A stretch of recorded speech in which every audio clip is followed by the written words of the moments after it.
Good morning.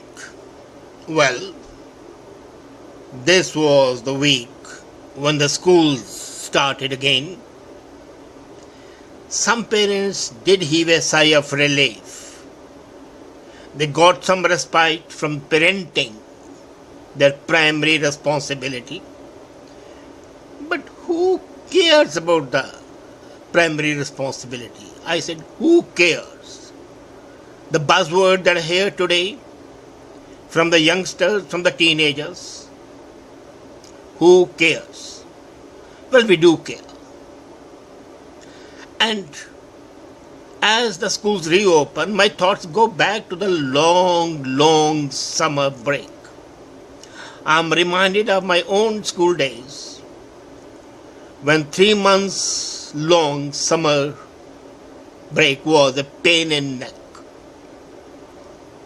Sometimes it used to be enjoyable, and sometimes it used to be so dull and dreary, hot, muggy days, you have nothing to do. And here, there are two classes of the people. One class is that goes out and enjoys life.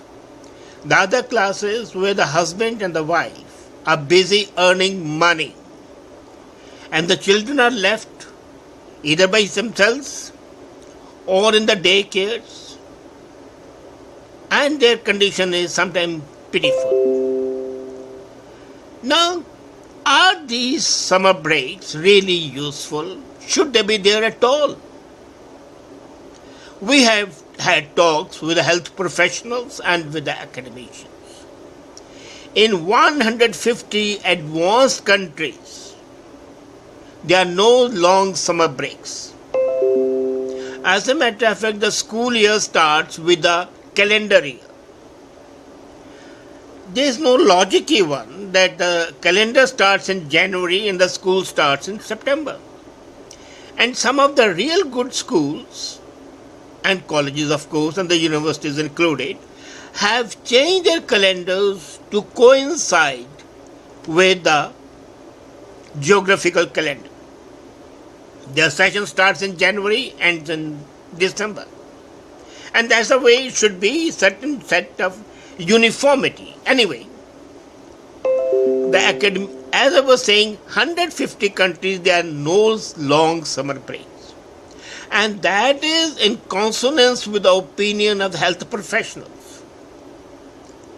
Even the academics say that when the children come back after a long break, they are not in a mood to learn. In these 3 months, they have developed an attitude of indolence, of lethargy, and an unacademic aversion to the printed word. It used to be so in my days as well. It is more so today because the diversions are much more. In my days, we had limited approach to television and radio, that's it. And television was non-existent as a matter of fact. There was no TV till we had done our post-graduation. Radio was the only entertainment. There were no video games. And if you wanted to do anything, either you could play or you could read. But now, reading is the last option.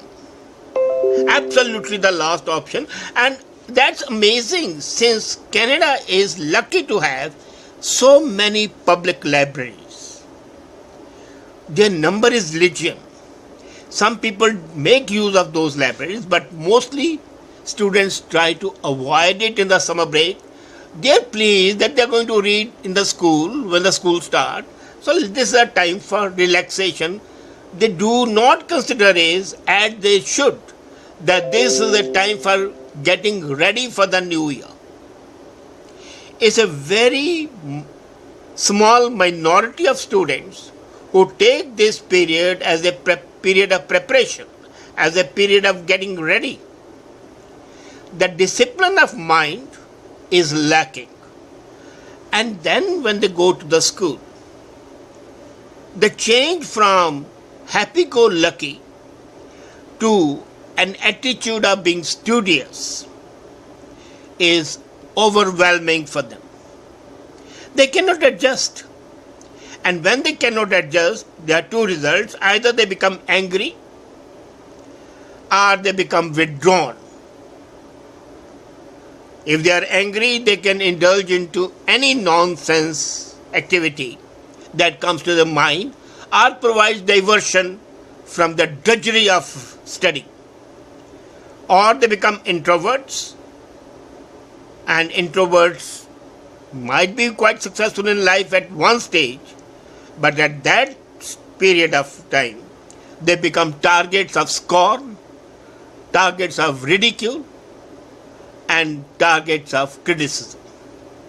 The sarcasm, the stares, the abuses, the bullying, that's their fate. So both the health professionals and the academics are opposed to the long breaks. And as I was saying, 150 countries, all the Nordic countries, all the Scandinavian countries, most of the European countries, some countries in Asia, Japan and China, South Korea included. India is not in that list. Pakistan is not in that list. So, but some countries, so 150 countries in all, have changed their curriculum. A, that the school calendar matches the geography calendar. B, that the breaks are many, but not long ones. Some schools say, okay, let it be a 4-day week and 3 off days, 1 day to assimilate what they have learned, 1 day to prepare for what they are going to learn the next week, and 1 off day. So it's very systematic. This systematic approach makes those countries go ahead. And that's the main reason that in the top 15 innovative countries, Canada is at number 15th. It used to be at number 8, then 13, and now it's at 15.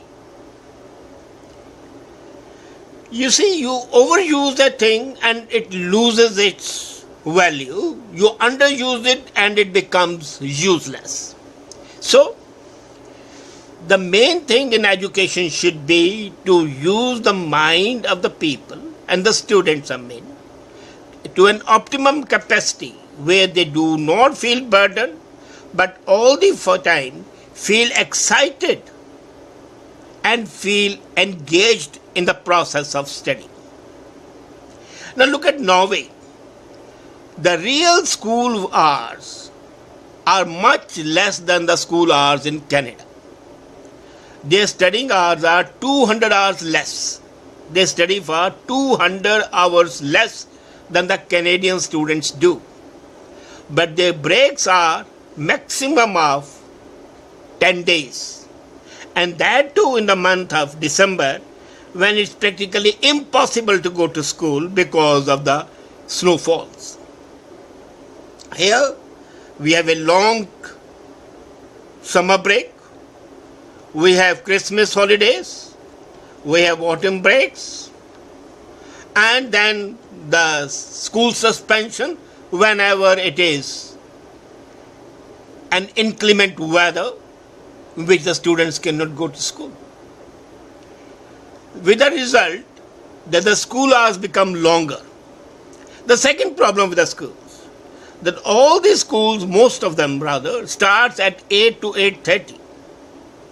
Now if the child is to have his breakfast at 7,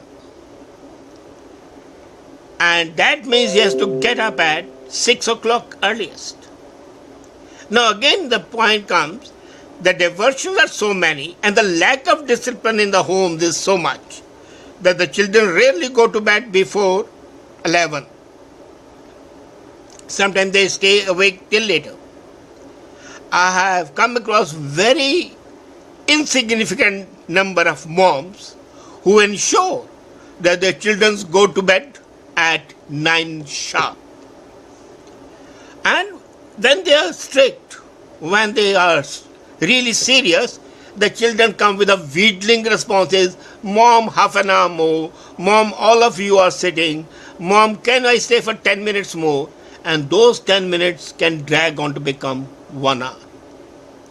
So the students get less sleep.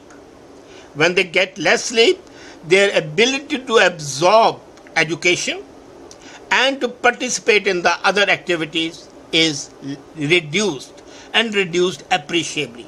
So it has a cyclical effect. They become inattentive, they become cranky, and they don't learn. And when they don't learn, they become more cranky still because they are subject to ridicule or criticism by the teacher and also by the parents when they do not get enough marks. So our school system needs a lot of change. And the changes are sometimes revolutionary in nature, but they can be made evolutionary. The first step should be synchronize the calendars. The second step should be ensure that there are no long summer breaks. If the summer breaks are going to be there, because some people will say, well, this is the time when the family goes together out. Okay? Make it 10 days. Make it 15 days. That's it. But 15 should be the maximum. And that 15 days is sufficient for traveling and going out. You don't need 3 months to gallivant about, because at that time it's not traveling. It is just loitering. Bacon used to say that traveling is important for the cultivation of mind. I fully agree with that. But then the traveling should not only be the places of such nature like Disneylands or the beach. Let it be a different traveling. Let them go to different countries. Let them go to different communities. Let them participate in them. Let them imbibe the culture and habits of those people.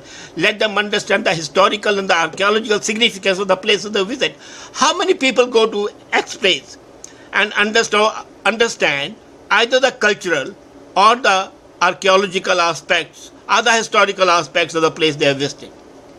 They come back and they would not even know anything about that country except, well, we had a great time in casinos. That's it. So are we not being criminal as educationists, as teachers, and as a society as a whole? And to ensure that the children retain their attentiveness, retain attuned to the learning, we have to take these steps. Change the calendar to begin with. Abolish the breaks, the long breaks.